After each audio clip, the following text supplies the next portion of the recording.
Welcome back to another podcast, and today I've got a special guest.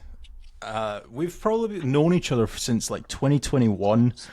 You've been doing affiliate for Yeah, how many years has it been? 6, 7 years now. 6, 7 years, Started as yeah. a little So side project gone wild, and now I have multiple businesses in affiliate, still going yeah, strong. so I'm joined with Niels Zee. I want to say I've probably been speaking to you online at least for since 2021 around that, and Yeah, then obviously we met in person, which is always a little bit weird with SEOs because you know all these SEOs, but you meet them like years after. And I think the first time we met might have been in 2023 when I spoke at Chiang Mai, right? probably Chiang Mai. I know it was Yeah. Chiang Mai for sure, but yeah, yeah, Yeah. So for anyone that doesn't know who you are, what you do, what you're doing, a little bit of an introduction. yeah, yeah. So I'm Niels Zee, Dutch guy. I have affiliate portfolio of Dutch affiliate sites, a lot of e-com websites, and still going strong even after the helpful content update. I just published a book on affiliate marketing together with James Dooley, where I basically interviewed 12 other experts that are also still in affiliate marketing and still making good money, because everybody quit affiliate marketing, and I think it's a bunch of wankers, and there's so much opportunities. It's just not the old SEO playbook. I'm also betting on YouTube affiliate marketing myself, having a joint venture with two agencies. And I'm also, this is in the making, I'm partnering with a known Google Ads agency to do Google Ads for affiliates in a profit split, revenue split basis. Right. So I'm gonna go straight into it, and I think I know your answer based off of everything that you've just mentioned. But is affiliate SEO dead? No, no, the playbook changed. It definitely changed. Hmm. I feel a lot of affiliate SEOs are punished hard. A lot of them just did a niche site playbook that basically everyone did. You know, Hmm. create content, it ranks, create more content, do some link building. It was almost too easy, you Yeah. know. So Google did the sweep, as we all know, 80 to 90% of the affiliate SEO sites have just been hit, also with 80 to 90% traffic loss, and most people quit. But right now, so it's a bit more two-sided. You're either to become a hardcore audience-first person that uses SEO as a traffic channel, but also a lot email marketing, creates their own products, and make sure there is just a lot of good user signals and not just all the SEO plays that Google just knows. Or you're going the other way and you're going very heavy as an algorithm first affiliate, and think about black hat tactics for iGaming, where churn and burn is just the name of the game for big, heavy keywords. Or you do things, what I see in my space is you set up an e-commerce site or you buy a domain that used to be an e-commerce domain. You make sure everything looks e-commerce and still have all these category pages. You make the buying button, but then you have all these affiliate pages in the back end that will rank in Google, for instance. So that, and what a lot of people said in the book as well, is parasite SEO is working very well. The Reddit, the Medium, the LinkedIn articles, and a lot of other domains that are possible for Yeah. to put your So article on. let's um let's take it back one step, right? Because I feel like you've just spoken about variety of different strategies. Um, Now, I've got a friend, and he actually didn't get impacted on HCU, which is like a massive surprise. Nice. But we all used to take the piss out of him and say to him like, "Why are you doing this and why are you doing that?" Right? But there was certain things that he would do, like maybe 5, 6 years ago, that didn't make a lot of sense back then, but now in hindsight it does. Like for example, he's got a massive Facebook group.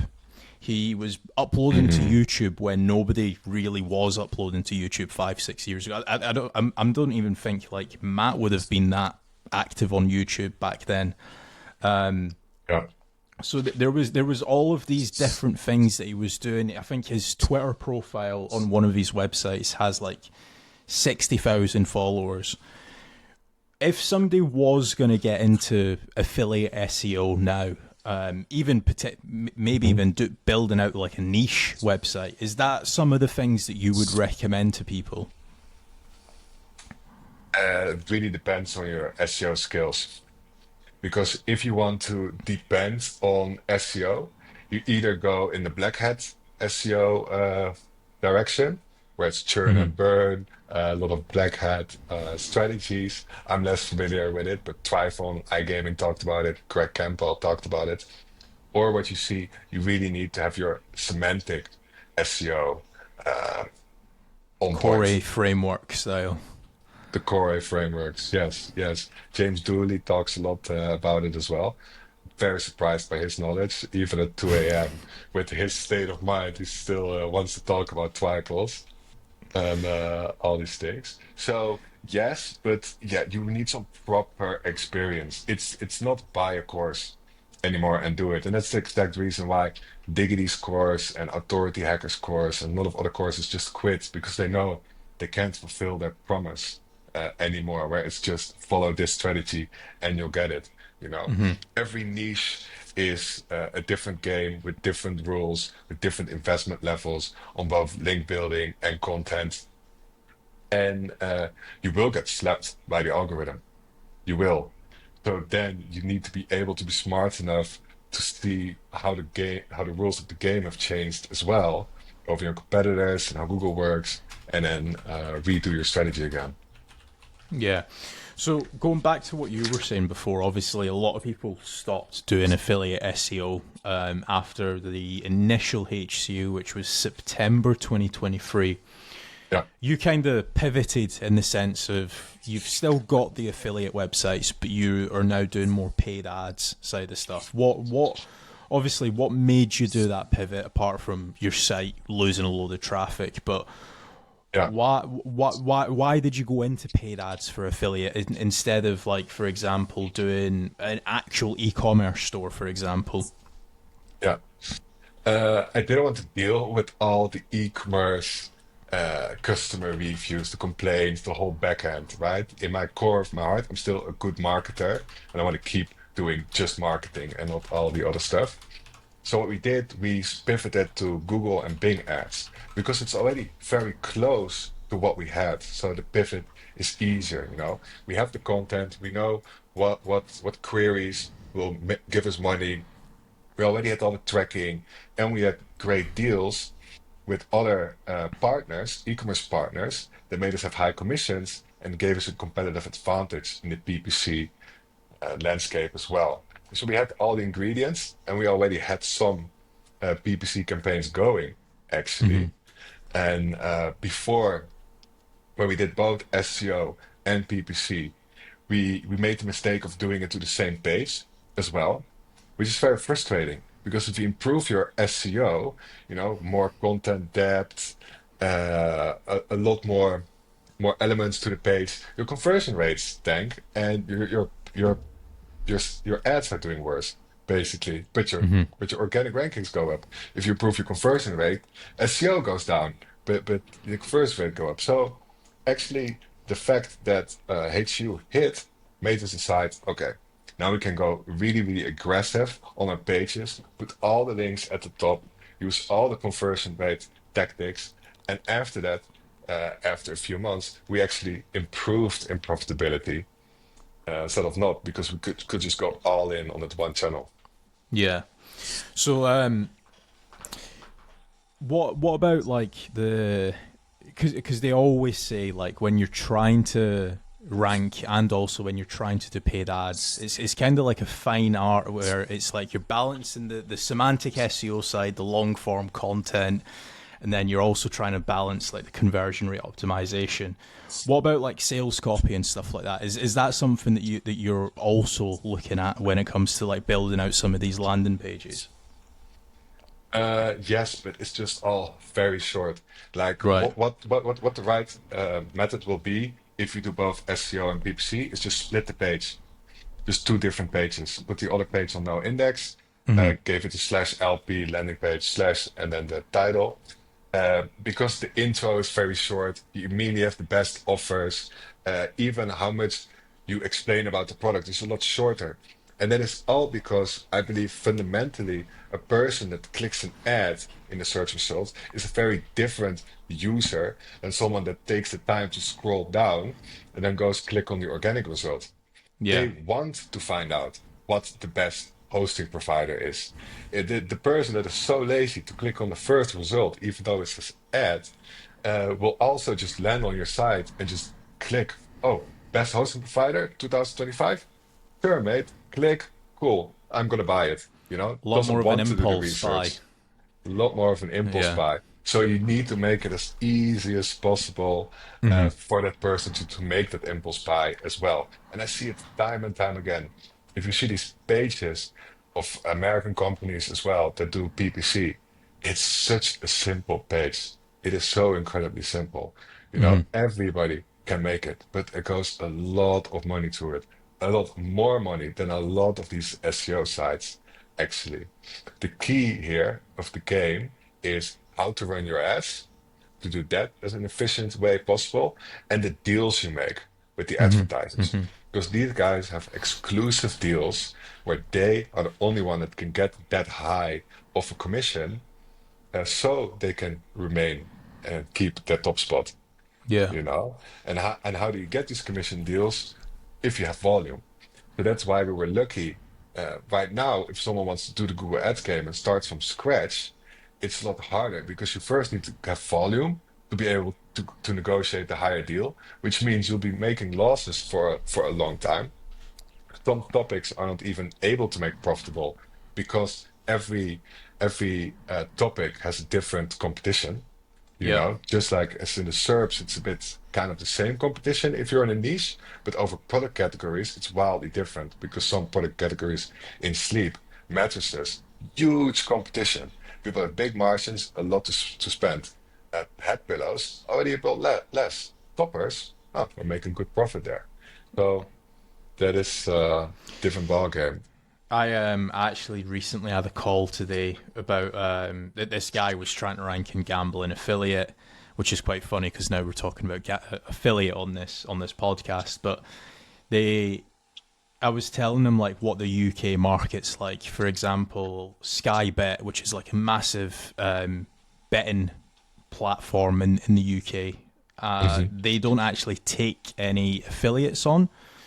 What they basically do is like once your website gets a certain amount of traffic, that's when they will reach out to you. So they don't actually have an active platform for you to just register and say like, hey, my name's Kasra, I have this website, blah, blah, blah, blah. They need to reach out to you, but equally they pay one of the best, or maybe not the top 5, but like definitely in the top 10 for affiliate commissions. So in some cases, what you are saying, like having the actual traffic, I don't know how they maybe gauge it, if it's like Ahrefs or similar web that they use, but they definitely reach out to people because once we knew that, we were like, right, okay, we need to double and triple our traffic. Which again kind of makes it hard for the new guy to start out an affiliate as well, which is a bit of an interesting one. So It is a lot harder. You need actual skills now in an actual channel for multiple years, so you have a competitive advantage. You know. I done a little bit of a controversial tweet about 2.5 years ago, and I said like I think it might have been in Thailand. I took a picture of a nice view, and I said, "Hey, does this mean I'm a travel blogger now?" And some of the travel bloggers were annoyed, but there is a little bit of a backhanded truth to that comment. Oh yeah, lots of travel bloggers. Yeah, Way too I've much. never Way too traveled much. ever. And they're on Twitter bragging that they made $500 in the month, and I'm like, come on, man, it's not even a real job yet. So Yeah. why call yourself a travel blogger? So let's talk a little bit about traffic sources, because obviously we're already talking about traffic. We're already saying some affiliates don't even bat their eye until you get X amount of visits per month to your website. But Yeah. what traffic sources do you recommend? Because obviously there's some people that would say you need to build a mailing list, but obviously to build a mailing list you need traffic. So Yeah. where are you focusing on? Do you think that YouTube's the future? Do you think Twitter's the future? LinkedIn, Google? What's your go-to? Again, if people ask me this, hey Niels, I'm going to start an affiliate, what should I begin? I always ask about their skills first to get that Mhm. competitive advantage. But now, let's say you have all the skills in the world. You ask me, what is possible in affiliate? YouTube is definitely being mentioned a lot, and I'm going into it myself. Video, we see it's more evergreen for the future. But we also see that the competition in YouTube is getting a lot higher already compared to 2, 3 years ago. Because all these people like us need someplace new to go to. And a lot of SEOs can understand YouTube because on one, there's a search aspect to it. On the Mhm. other, there's more an inspirational push to it as well. So YouTube still has some opportunity. PPC, that is, if I go to the affiliate world conference and I hear the numbers they spend, like they spend about how much money they're spending per day, 10, 30,000 euros on a day instead of a month or what they earn in a month. So Facebook, Instagram, the whole meta system, Google, TikTok, native advertising is one as well, but native advertising is kind of the highest level. You either make a lot of money or nothing at all. SEO is still possible. If you are a beginning SEOer, I would recommend starting with Parasite SEO over really investing into an SEO only site because just like what your friend had, you need all these side things as well. A lot of Mhm. traffic coming from different sources. Um, Facebook organic or paid plus email is one that works as well. What is funny, you just mentioned like, hey, if you want to do email marketing, you need traffic first. Well, there's actually this guy in a book, and he created a newsletter bridge play. So he's actually going to look for uh, under monetized email newsletters, and he comes to them with an offer. Let me send an email, an affiliate email, and we share the profit. This way, you can still use your skills, but by leveraging other people's audience, you can still already make an easy in a direction of what is it, $2,000 a month. Mhm. It's not per se super scalable, but if you want just some money, then it's very much possible.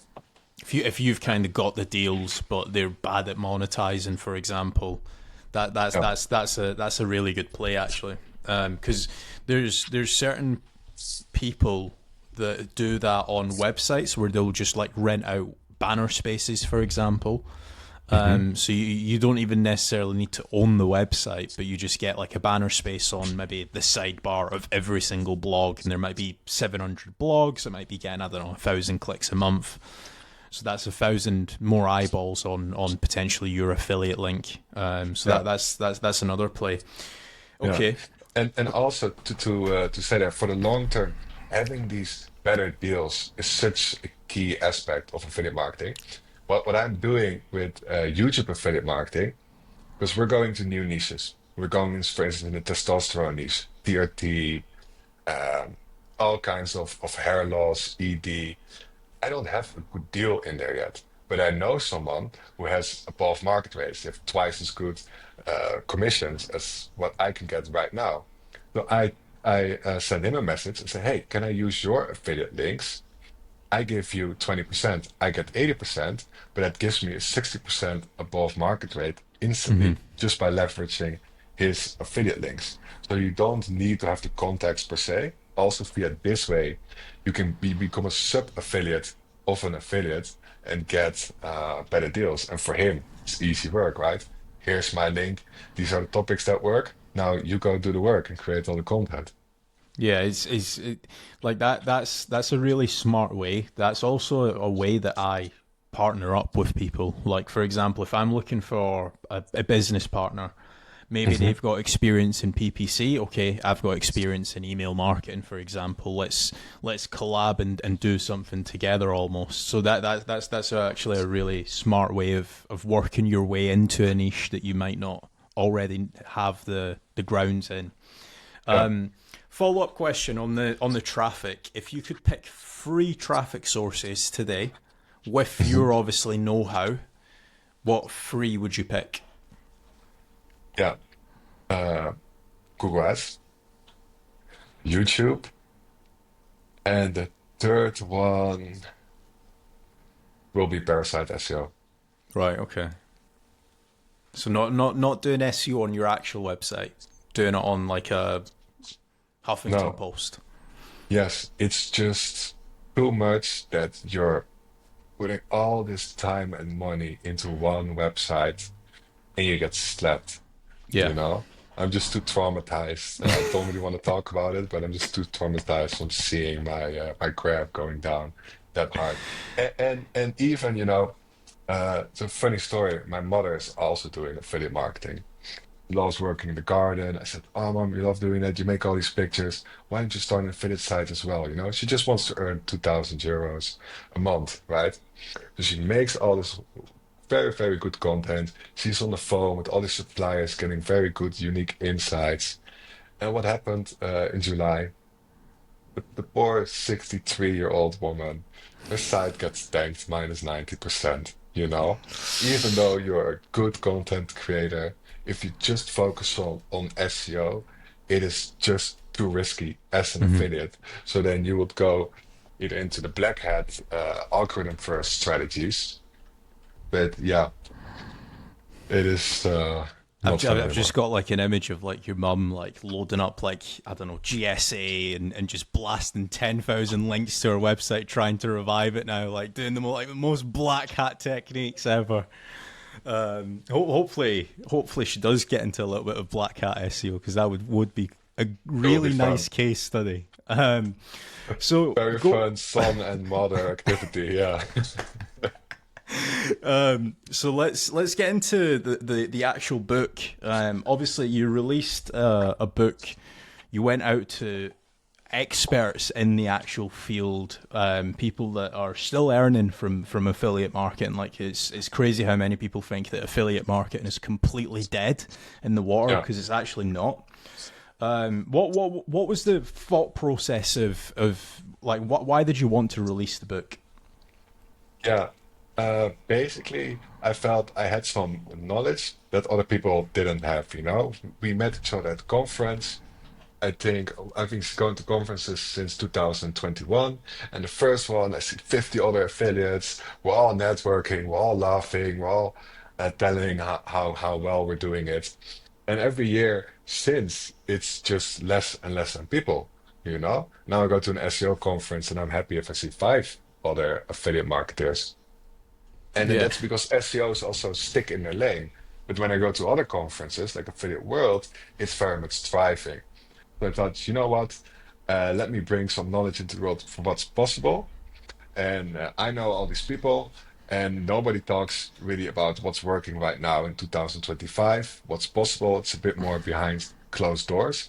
So I just really wanted to make that public to get, yeah, the industry a little bit of a boost. And for me, it's a lot of fun as well to read everybody's answers because I'm also like, oh, my brain is going twice as fast now. Oh, this is possible, and I can do this, or should I do this? It's almost dangerous how much I want to do now. But yeah, Yeah. Going back to the actual going back to what you said before, where you said that there's less and less affiliates hmm attending the conferences or the SEO conferences. yeah, let's hear conferences. Do you think it's A because they've sold and they've kind of got out the affiliate game, or do you think it's B because they've been hit by Google? B, because Right. it's been Okay. hit by Google. I know people who've been sold, and then they try to make another affiliate site, because why not? Just made a Mhm. lot of money with pretty easy work. Why not scale something like that, for instance? Um, but mostly B, it's an update. And it's kind of with every update, a part of the SEO affiliates just go completely out. You Mhm. know, Kurt Phillips did a lot of affiliate sites, and SEO. But then I think the Panda update came, and all his PBN link strategy, yeah, just completely went down the drain. So he had to reinvent himself, and he's like, nah, don't want to do that again. So let me try something else, you know? It always weeds out some people, but mostly the HCU was just very hard hit. Yeah. Well, so here's one. Let me play a little bit of devil's advocate, because I've had this conversation with a few people that have very similar to Kurt, where they've been potentially building up their affiliate websites, and then boom, they've been hit. Yeah. And one person stands out. You might know him, guy called Gary Wilson. Used to own Get Me Links. He's now sold, but he also had a few affiliate websites, and now he does property. Completely like not relevant at all to SEO anymore. Yeah. But he made a really good point, and this was like 2 or 3 years ago. He made this point, maybe even 4 years ago, but way before HCU. And he said, "Why would I want to build an affiliate when there's nothing of substance, in the sense that, like, I don't own the email list. The traffic's not technically mine, because you're basically a doorway, so you're like literally just sending a click over here from your landing page.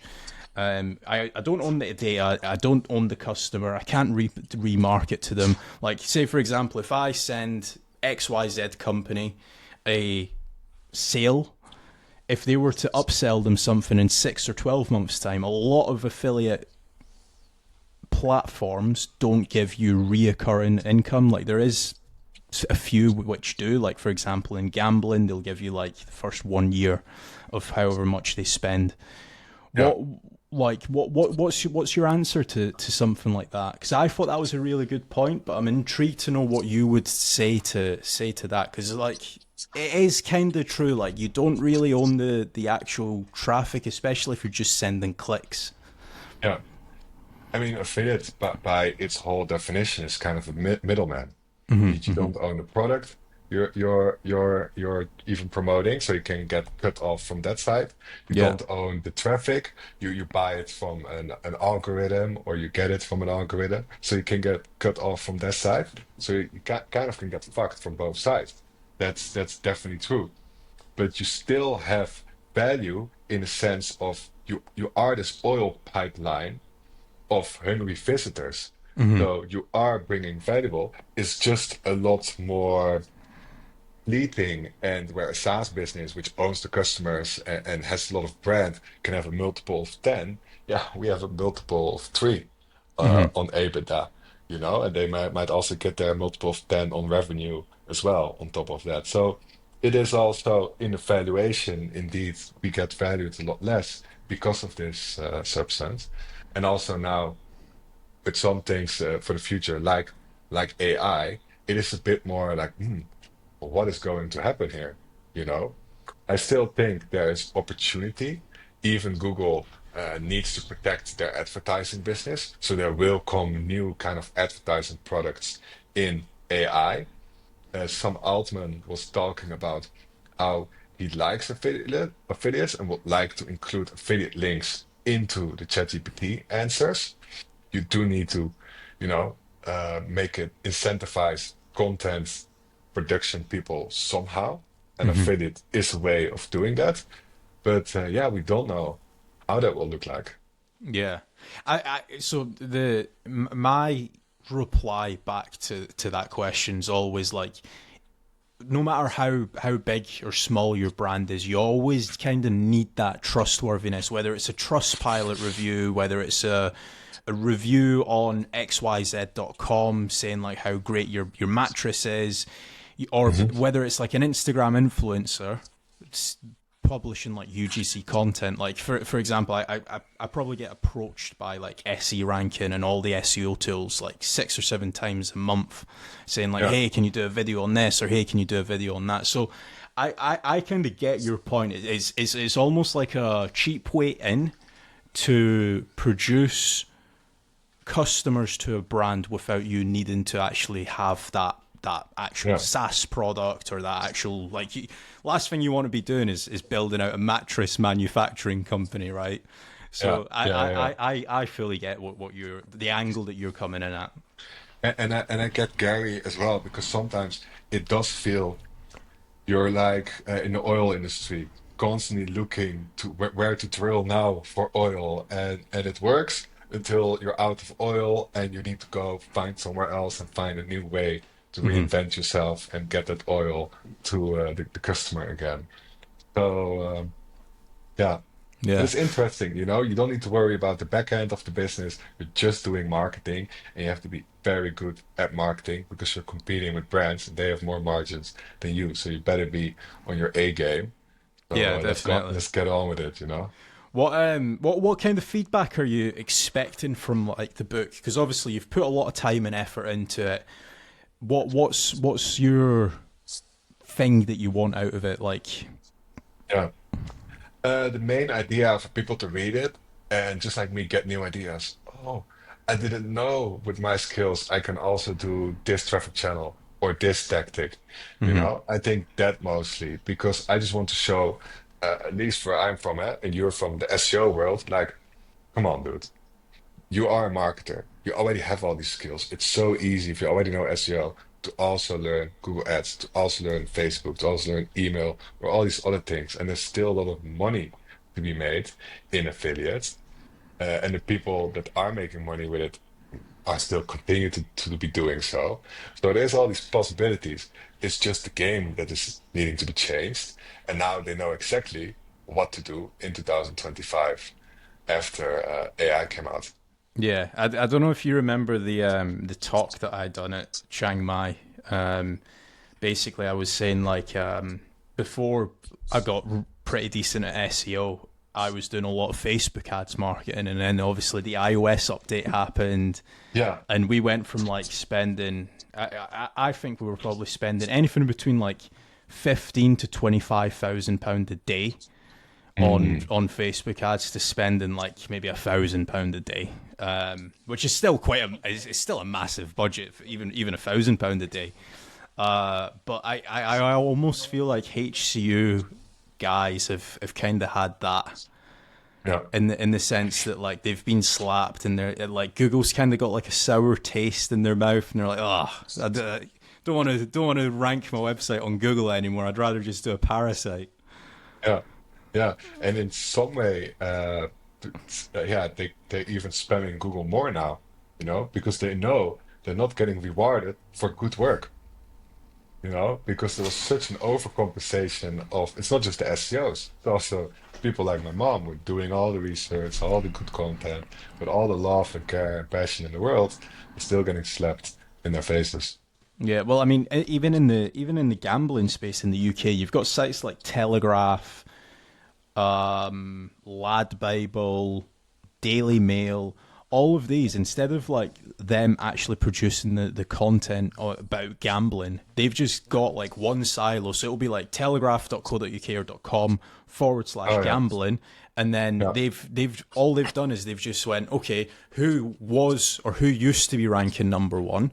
We're going to just hire their team to build out this subfolder on our website. So it's all like you're almost doing authority jacking where you've built up all of this authority, you've got all of the links in the world, you're a DR90, and then you're like, right, how can we monetize this website more? Yeah. I know. We don't have a subfolder to do with mattresses. Right, who's ranking number one there? Right, we're going to go and hire that team. Okay, we don't have a subfolder in gambling. Who ranks number one in the gambling area? We're going to go and hire that team. That's literally all they're doing. And people who have been slapped, who had good traffic and good content, and have been slapped, they could literally repost that same content on that site with authority. Some news website with the IDR and some good visitors could put it on there, and it will rank 3 times as good. You Yeah, know, so good idea for all the listeners I mean, who if you still have that content. my this is kind of like a prediction that I've got. When Hmm. I'll ask you the same question. A prediction that I have is that at some point these big websites need to get hit. Like you can't say that you're the Telegraph or you're the Daily Mail and you're an expert in sports betting, for example. There's just no way about it. right? So Yeah. I'm going to predict that at some point it's going to be a flick of a switch and niche websites need to, at some point, come back. What is your prediction for affiliate marketing in the next 2-3 years, let's say? Yeah, a further split in either you are someone who is audience first and focus on having an audience and owning that audience and serving that audience, not just on SEO, or the algorithm first guys who will use even better tactics because Google, as smart as they are, they cannot outcompete with all these thousands, tens of thousands of SEOs who are doing these black hat tactics or testing so much with a portfolio of hundreds of websites and can just really reverse engineer parts of their algorithm. So I see a further split in these two. And all these people in the middle who just want to who have too little skills to really get it off the ground. Yeah, too bad, unfortunately, for them. Yeah, for sure. If there's one, this is the last question, and then I'll let you go. But And if you leave there's me alone. one chapter that you would recommend for people to read in your book, which chapter? And give me one word answer as to why. I want to say my own chapter, of course, but I'm going to, since we're in SEO, James' chapter is best for semantic, Right. Okay. and Matt Biggity's for portfolio. Right. Perfect. So, where can people find you? We'll obviously have a link to the book down below. It won't be an affiliate link. Yeah, yeah. Why not? Why All not, right, Kasra? I'm around. maybe Can be it will your be an affiliate affiliate link. link. Who knows? Yeah. But yeah, go on. Where can people find you? The best place is LinkedIn. Yeah, Okay, connect with me on LinkedIn, shoot a message, let me know what you do, or just follow me and keep being updated about all my ventures for the future. perfect. We'll have a link to your LinkedIn so people can find you. But thanks for joining me. Thanks for having me, Kasra. Always a Cheers. pleasure.